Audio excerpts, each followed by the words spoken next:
There's a Wisconsin parent, and he happens to have a Black student. And he said that the high school athletic director repeatedly called the student boy, and he wanted him fired over that incident. Well, now that the parent and others heard essentially all these stories and they are speaking up, the school district, the athletic director says he is no longer employed. Let me show you what this gentleman looks like. This is him, Mr. Trent Lower.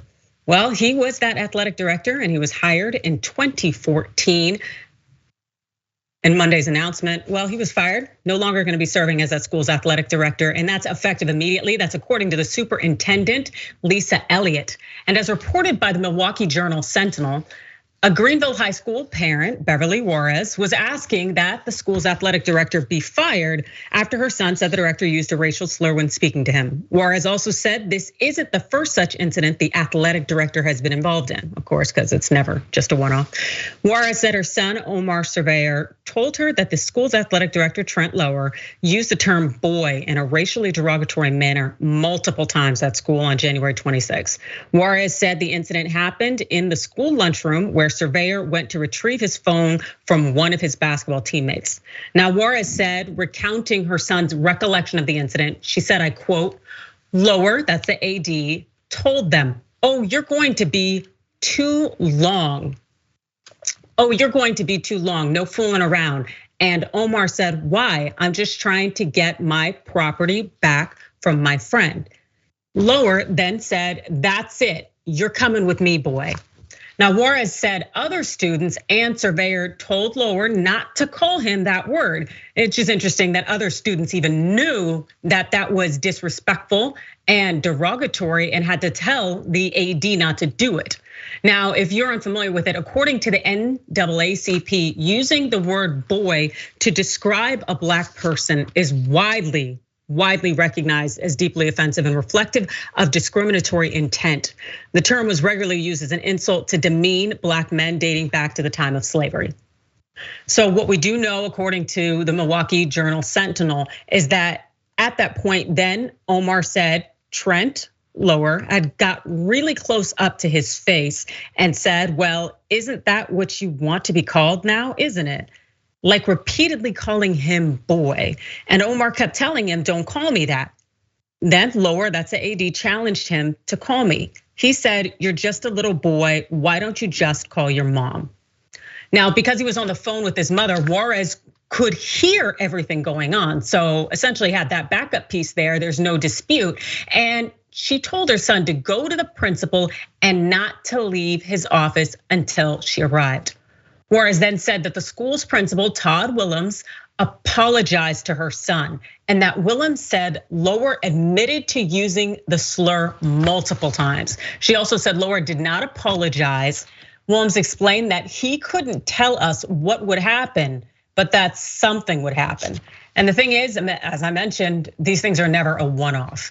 And so that kind of says something right there, but we definitely know that his teammates rallied around him. In support, essentially members of that Greenfield High School boys basketball team wore shirts saying, my name is not boy, in support of Omar Surveyor.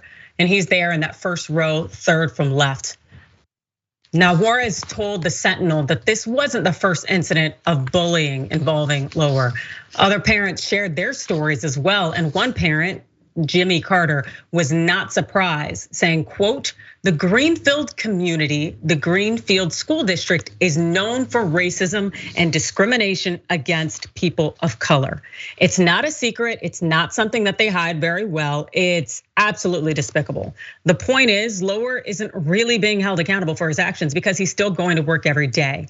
It was during that meeting last Friday that essentially Lower privately apologized to Surveyor in private, but parents had left the meeting deeply disappointed. So Lower's firing came on Monday, even though it left Juarez and other parents essentially feeling some sense of relief, which was good. Now, the mother, she said this on Monday in a quote, I'm really relieved because of my experiences with him and other parents' experiences with him.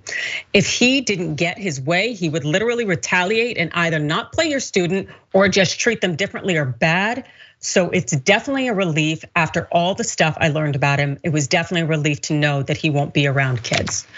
Absolutely. This individual was charged with overseeing these kids and making sure that they were safe and that they could contribute their skills and grow their skills on the basketball court, and instead subjected them to racial slurs, mistreatment, and indifference. I'm glad that he no longer has a job. Ben, what are your thoughts?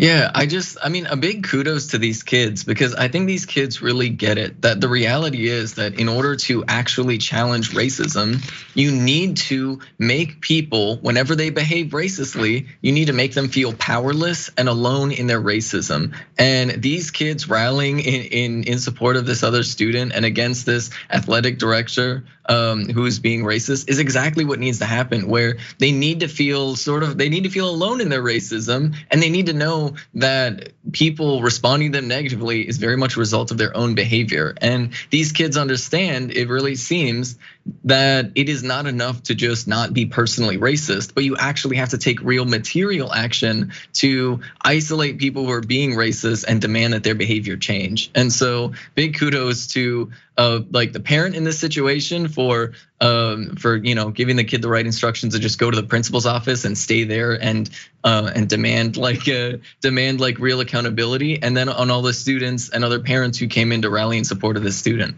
No, absolutely, because everybody knows it's essentially a long-held trope in terms of calling people of color, particularly Black people, boy, as a way to demean them and to subjugate them. And the fact that this AD was engaging in that behavior, and even the students knew that it was racist, is so incredibly just telling. But also the fact that the educators there, the principal, seemed to say something would happen, it's not an issue, it'll be taken care of. It tells us that things have happened before with this person, yet nothing has been done. And so this may have been the last draw here, because I really think that it's unlikely, given as many strikes as we've seen, particularly white men receive in their workplace for their antics, that this was the only incident involving this individual.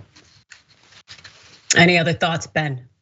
No, yeah, most definitely, because I mean, he obviously felt comfortable calling that student boy, right? He obviously felt comfortable to the point where he was doing it in front of other students. And like, this is the age of like TikTok and Facebook videos. So every teacher has to know at some point, if they're doing or saying something, that they might turn into like the next TikTok celebrity, to say the least. And so like just that sheer sort of confidence of thinking that nothing would happen, the lack of consequences, that really just stems from a perpetuated culture of cis white men being immune from real accountability.